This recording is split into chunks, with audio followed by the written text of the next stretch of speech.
Fighting heroes like Guinevere is always dangerous, especially when the player is really aggressive and knows what they're doing. But honestly, that aggression can also become their biggest mistake. Because if Guinevere goes in too early like this, Masha can actually use that chance to activate her passive immediately. And once the passive gets triggered, the fight completely changes. The lifesteal, the movement speed, the attack speed, everything suddenly becomes overwhelming for her. One thing I really like about the revamped Masha is the new second skill dash. Because against Guinevere, timing matters a lot. If you react correctly, you can dodge her second skill pretty consistently. And the moment she misses that stun, she basically loses her strongest advantage in the fight. After that, Masha usually just dominates the trade completely. Of course, if you're not confident with the timing yet, you can always play safer and take Purify instead. Because even if you get caught by the stun, you still have a second chance to survive and continue fighting. And another important thing, when Guinevere uses her ultimate, she's locked in one position. She can't move. That's actually the best moment to quickly hit the wound and activate Masha's passive as fast as possible.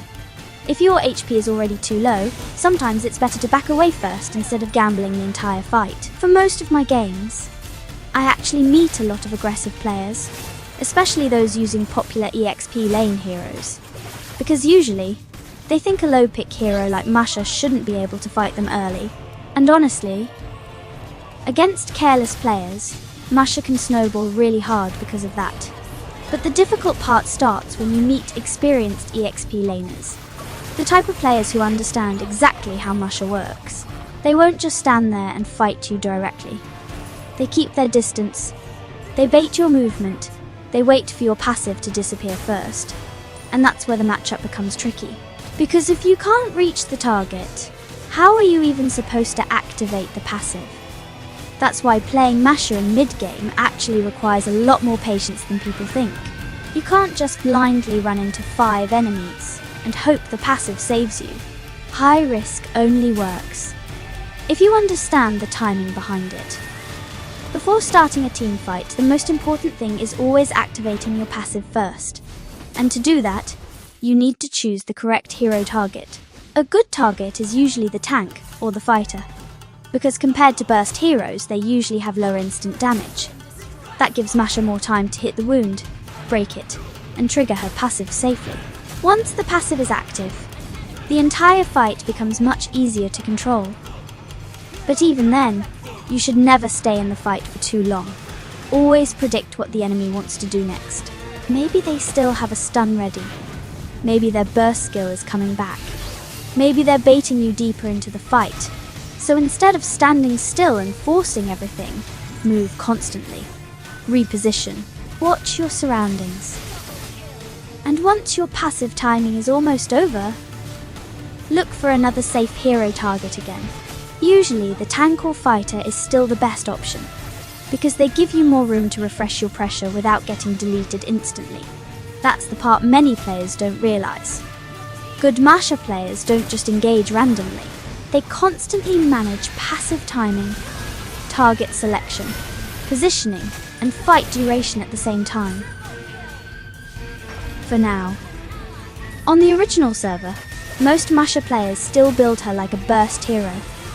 But after trying this build on the advanced server, it actually works way better than I expected, especially with the new passive changes. And honestly, once everything activates together, it almost feels unfair sometimes.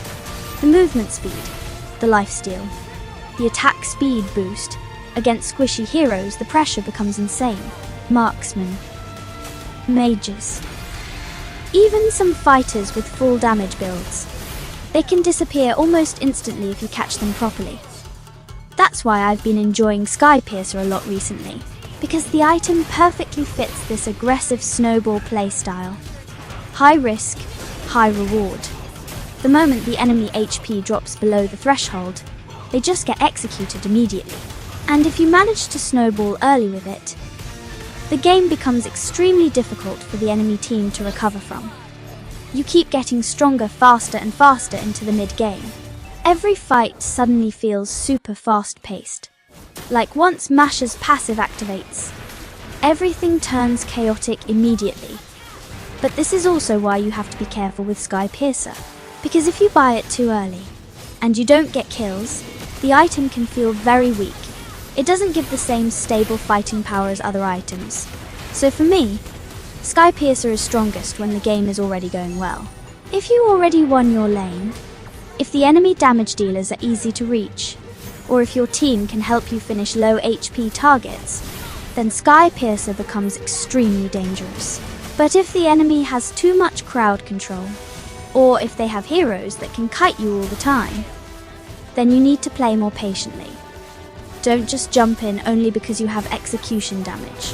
You still need to activate your passive first. You still need to choose the correct target. And you still need to know when to leave the fight. Because Masha is strong, but she is not immortal. But even though Sky Piercer feels amazing, it's actually not the most important item in this build for me. The core item I value the most is still Corrosion Scythe. Think about it. Masha already gains huge attack speed from her passive. She already gets bonus movement speed too. Now combine that with Corrosion Scythe slowing the enemy every hit. The moment you touch someone, escaping becomes extremely difficult. Even heroes with dash skills sometimes can't create enough distance. And that's the scary part. Because this version of Masha doesn't just burst people. She keeps chasing until the fight is completely over. This is also why target selection matters so much. You don't always have to force the backline immediately. Sometimes the best play is to hit the closest tank or fighter first, break the wound, and activate your passive safely. Once the passive is already active, then you can start looking for the real target. That's what makes this build so fun for me. It's not only about damage, it's about pressure. You force enemies to panic. You force them to use dash skills early. You force them to waste crowd control on the wrong timing. And once they make one mistake, Masha can punish them very hard. So overall, Sky Piercer gives the build that scary snowball potential, but Corrosion Scythe is what makes the chase consistent. One item helps you finish the kill. The other item helps you actually reach the kill. And when both items work together with Masha's new passive, that's when this build starts to feel completely different from the old burst style. One of the fastest ways to completely snowball the enemy is right after you get an early kill. Because once the enemy EXP laner dies, you shouldn't just clear the wave normally and walk away. The better strategy is actually cutting the lane immediately. Stop them from even reaching the first turret safely. And if they still insist on forcing their way through, that's where Masha becomes really dangerous. Especially when the passive is already activated. You can pressure them over and over again before they even stabilize the lane. And honestly, that's why maintaining the passive is so important during early game. Because once the passive disappears, the pressure drops a lot. The movement speed feels slower. The attack speed feels slower. Even the damage feels completely different. Masha actually clears objectives much slower than people expect. But in feral mode, everything changes immediately.